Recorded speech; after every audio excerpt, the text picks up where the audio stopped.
Hello, my loves. Welcome back to Chemistry with Kismet Tarot. I'm Monica, the Kismet Chemist. If you are new to my channel, welcome to the family. If you are returning to my channel, welcome back. I have missed you. So we are going to be doing a Let's Talk. And I know that I am kind of changing the game, but I'm in the middle of doing some stuff in my office, and I wanted to talk to you guys. So, as you guys can see, I just finished filming. This is actually my filming setup here. We'll give you guys just a brief little behind the scenes. This is my altar space where I work my own magic, but I also work magic for the collective if there's any kind of cleansing that I feel like I need to do. Everything is designed by me, the whole setup and everything. But I'm actually preparing myself to rearrange because winter is coming. And I want to be able to have my windows open during the winter time. So I need to move my desk away from the window because I get horribly cold. And I don't want to have a heater on the entire time I'm working. No, that's not what I came here to talk to you guys about. I came here to talk to you guys about 7-year cycles and release.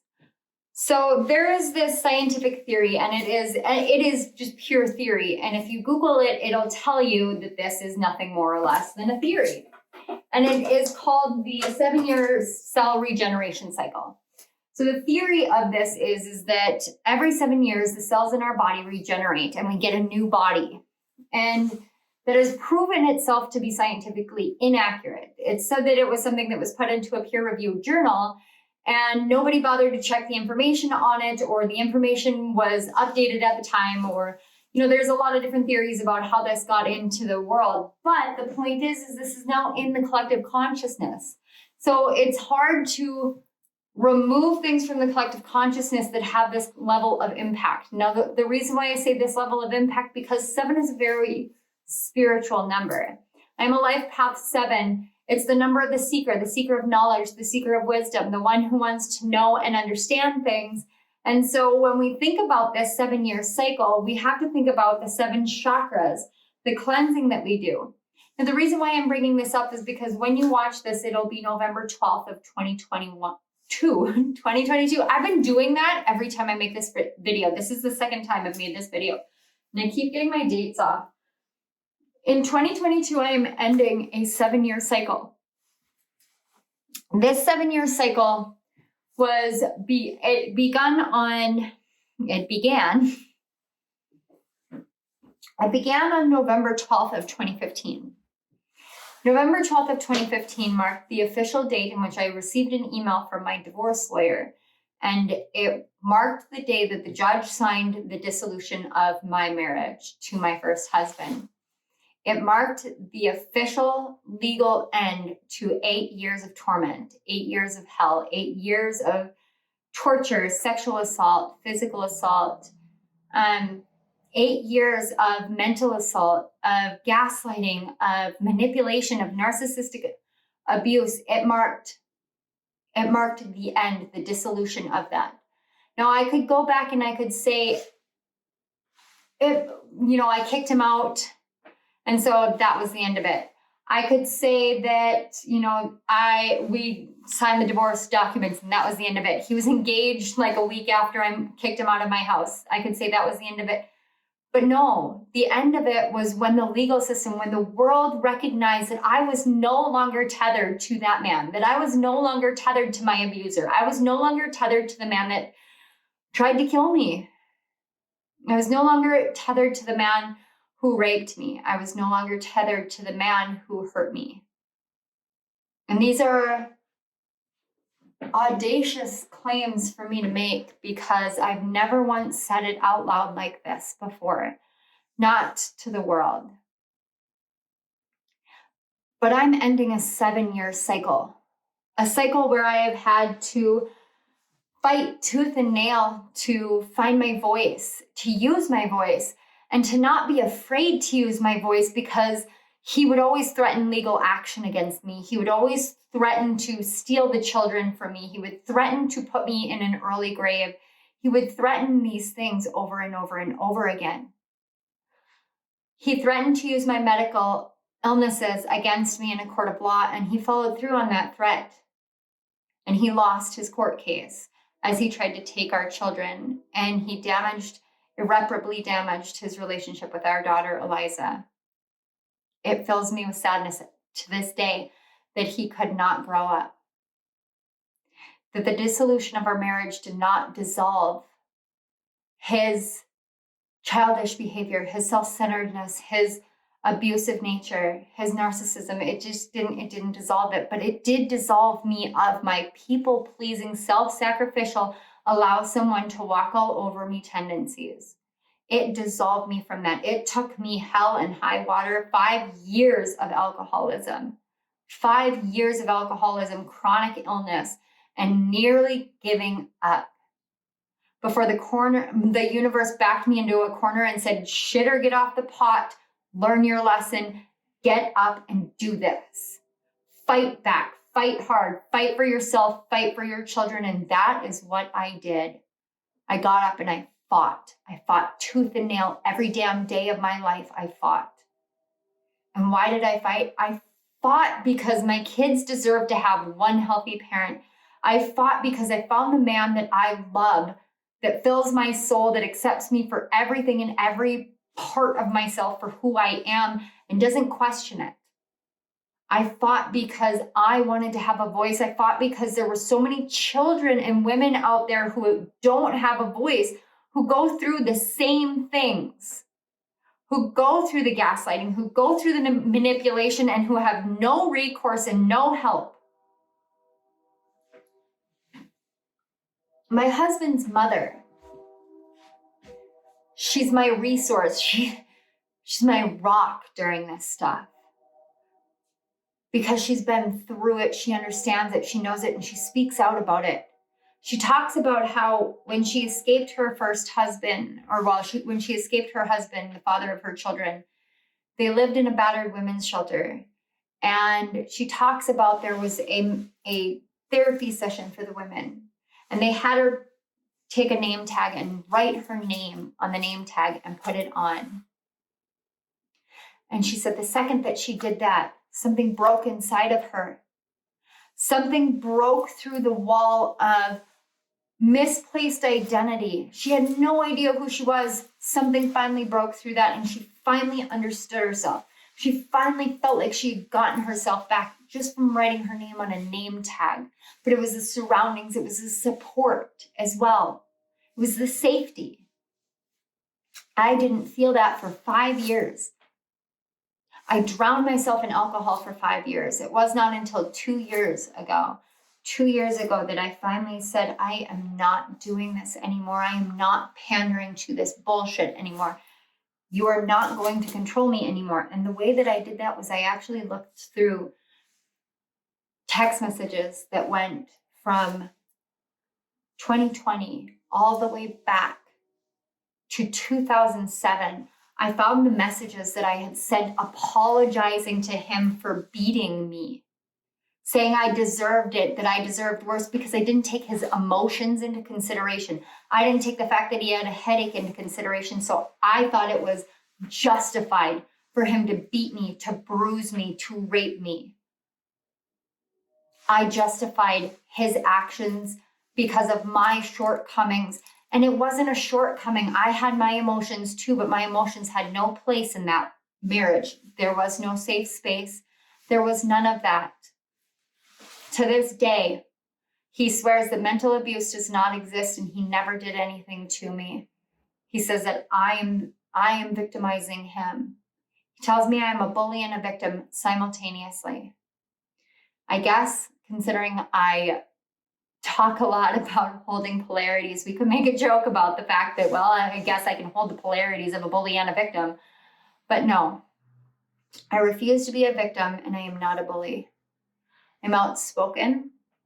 I'm opinionated. I have very strong beliefs, but those are beliefs that I have had to scrape my way into. I have had to build myself up tooth and nail from 6 feet below rock bottom, in a pit of despair, in a vat of wine, and believing that I was going to die. Now, what does all of this have to do with the 7-year cycle and the fallacy of the 7-year cycle? It's already in the collective unconscious. But I've noticed a pattern where I've gone and I've watched pick a card readings for myself lately, and all the readings, all the energies are 7 years ago readings. The energy is so fucking spot on for me 7 years ago. This tells me something that I want to teach you. When we go through these massive change cycles, these massive changing phases in our lives, we go through these purges, and it can seem like the heaviest shit ever. This is like deep shadow work purging. We are purging this stuff out of ourselves. We are pushing it out. We are pulling it out. We are saying, I'm not doing this anymore. Throw my hands up in the air. I'm done. And yet I'm sitting here and I am happy. Happy as a clam or something like that. I don't know. Why am I happy at all this purging? I'm happy at all this purging. Why am I happy that all my readings say shit from 7 years ago? I'm happy because I recognize it.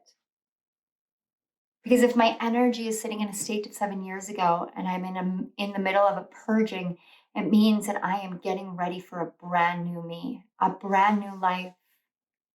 One where I am respected, one where I am heard, one where I am seen, one where I help and it is reciprocated, one where I am not an abuse victim any longer, one where this body that I have has never once been physically assaulted, mentally assaulted, sexually assaulted, never once, because in 7 years' time, I have had healthy relationships with my husband. I have cut off all of the toxic people in my life. I have shifted my mentality.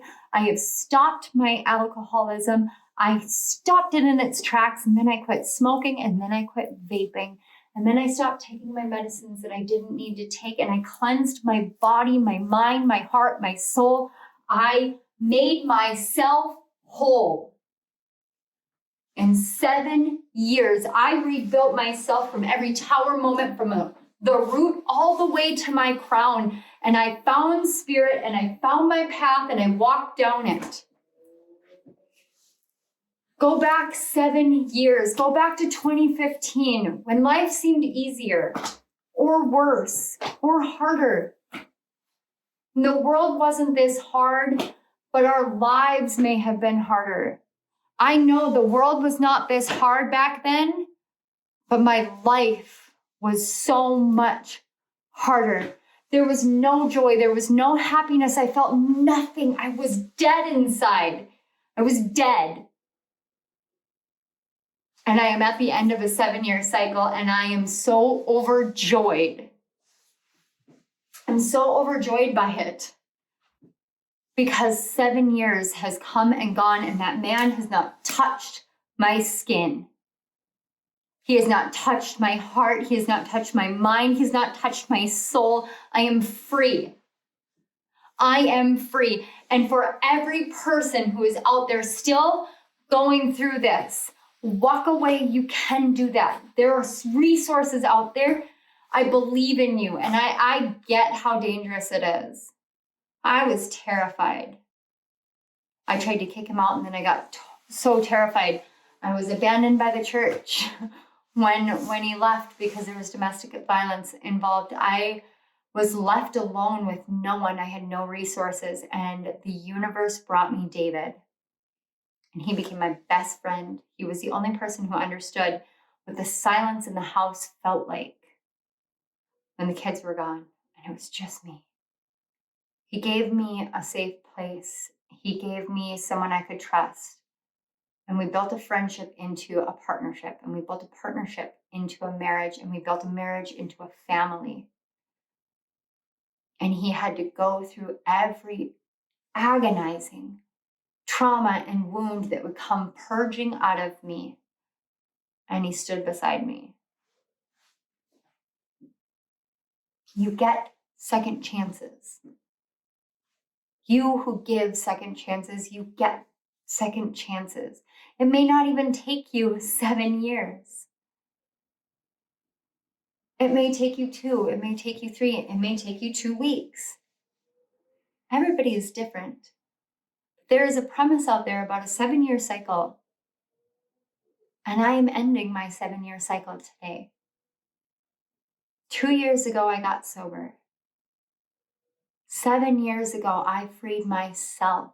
I freed myself because even though he was having an affair, he wasn't going to ask me for a divorce. He needed me to be the bad guy so that he could be the victim. So I asked him for a divorce when I found out that he was with his mistress. And I found out from his little brother.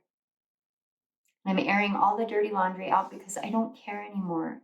It's not about not being the bigger person. It's about telling the damn truth. It's about vindication. It's about freedom. That's not my story anymore. It's not my story anymore. That was a story for the girl who's purging herself. But she deserved a voice. She deserves a voice. She was silenced for 28 years of her life, 8 of which he silenced. Prior to him was another boyfriend. Prior to that was my family. I was silenced for 28 years of my life, and I am free. I have set myself free. Spirit has set me free. David has set me free. My children have set me free. My community has set me free. You all gave me wings, just like chugging a Red Bull. You gave me wings, and I now fly. And if I can spread my wings and fly through this world, then I can give you an example of how to do that as well. I may be in the end of a 7-year cycle. It may not be your duration of time. It may be just one of those fallacies that has just been stuck in everybody's brain. But you know what? It feels right. And I am going to celebrate this day. Not in the way that I did the day it happened, because that day I went and got really, really drunk, ate some McDonald's cheeseburgers, and puked in the toilet. Not proud of it, but I dealt in the best way I knew how, and I was not in my best state. So this time I'm going to light a candle. Light a candle for that 7 years ago version of myself, for that burgeoning alcoholic, for the one that almost killed herself and then continued to move forward in her life, for the one who fought for this to be true, for the one who fought for her children to have a mother, for the one who fought for true love, for the one who fought for her psychic gifts, for the one who fought to break free so that she could come out and help the world. That's who I am going to light a candle for. And then I'm going to get cupcakes and a candle for those, a 7 candle for that. I encourage you all to join me. I genuinely do. Like, take pictures, take videos, whatever you want to do. You can find me on Instagram. You can comment in the section below and tell me what you did. But join me for cupcakes, candles, water, tea, coffee, milk, because those are what I drink now. I want to say thank you, guys. I share my heart, I share my soul, I share my pains, I share my weaknesses, and I share my strengths with you all, and you all roll with it. Every single time you roll with these messages, you roll with this energy, and you guys are fucking amazing. I have found family, I have found community, I have found love. Love that incorporates my family, that respects the fact that I'm a mom and a wife, and doesn't ask anything more of me, that gives to me when I am struggling to keep all of it together. And that's not something I'm used to. I am so used to people bailing, and you guys have not bailed. You have stuck firm, and I love you for that. I love you for it every single day of my life.